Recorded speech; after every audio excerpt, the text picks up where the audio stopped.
Have with us again today Jerry Wallace and Linda James. Welcome back again. Thank you, Judy. Now, you did mention earlier that many services have been discontinued or have been cut with these funding cuts. How has it impacted the services that were once available to kinship care families? Well, I run a statewide program, so I look at it across the whole state. And 2 years ago, there was almost $2.9 million for kinship funding in New York State. That's a significant sum compared to most states in the country, though it's dwarfed by the $2.7 billion spent on foster care in New York State. And yet that $2.9 million is now cut to about $900,000.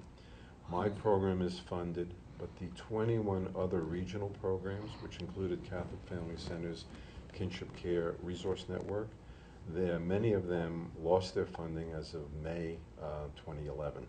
In fact, 13 of the 21 lost their state funding. And that was disproportionately upstate, not by design, just by circumstance. But most of the programs continuing to be funded are in the metropolitan area, Long Island, Westchester, and the Hudson River Valley. In fact, north of the Hudson River Valley, just Schoharie County and the Utica region have a kinship program that's funded now. No, not Binghamton, not Buffalo, not anywhere. So we've lost a significant number of services in the upstate community.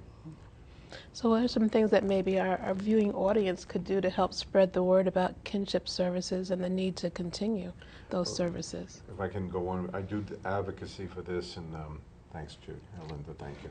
And Linda does too. But we just came from a grand rally in Washington, D.C., where Linda brought a whole load down from Rochester. Yep. I had 2 buses from the metropolitan area, and we were there to ask the federal government to do more. So I think talking to your senators or your congressperson, that the federal government needs to do more for these families. And on the state level, we wish that that money would come back.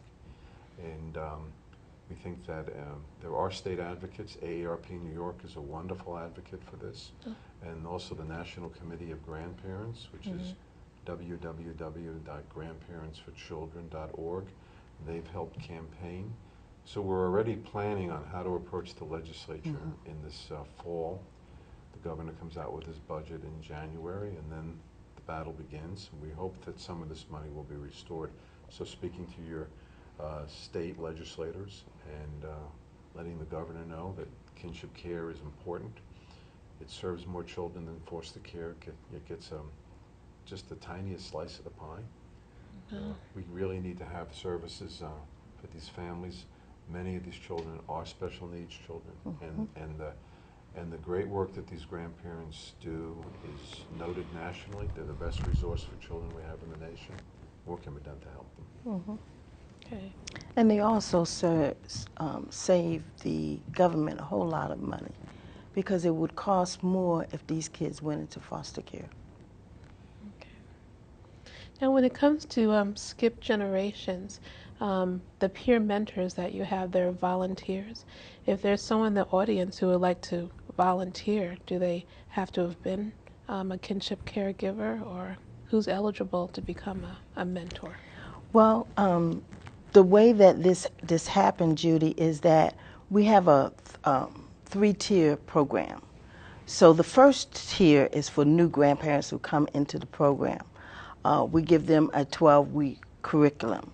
And from that, they can move to tier 2, which is another program that we do. We also do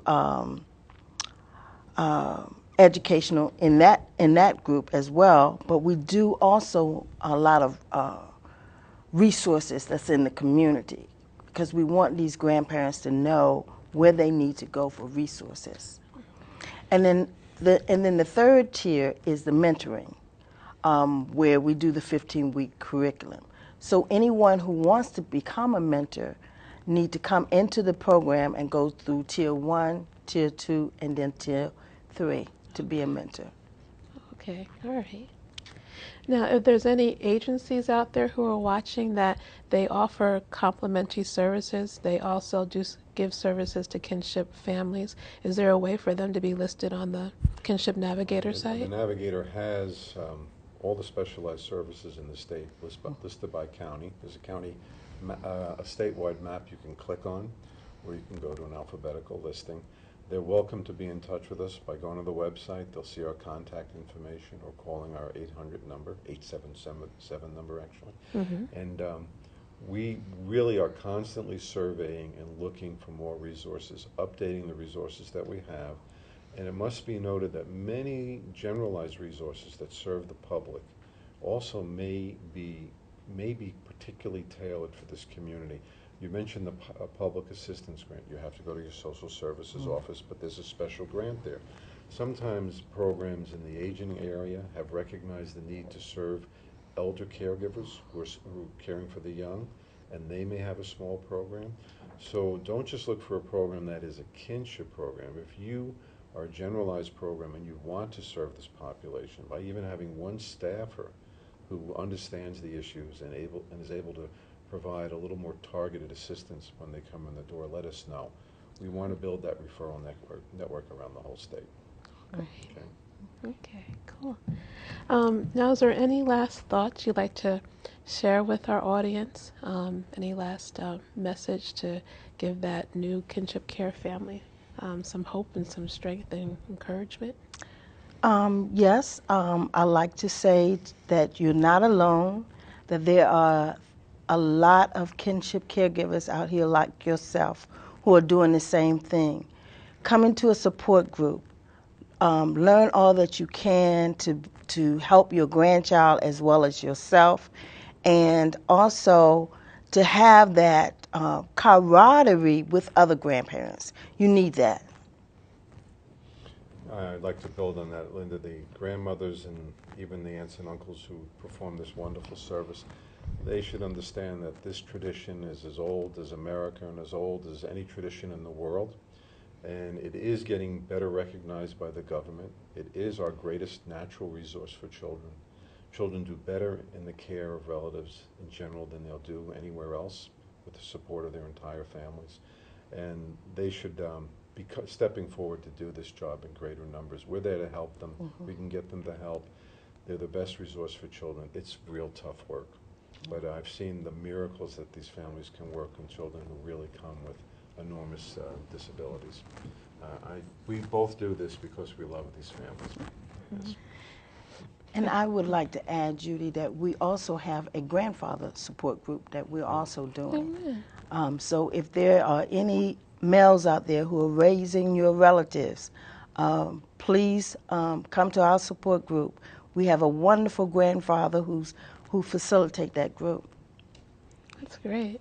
Well, I just see the passion and the dedication, both of you, and thank you for all that you're already doing for the community. Oh, you're welcome. Ms. Judy, Thank you. Thank you. You've been watching Crossroads. Crossroads is here to provide you with information when you need it most. So the next time you're standing at a crossroads, tune in to Crossroads. I was so helpless. Where did the light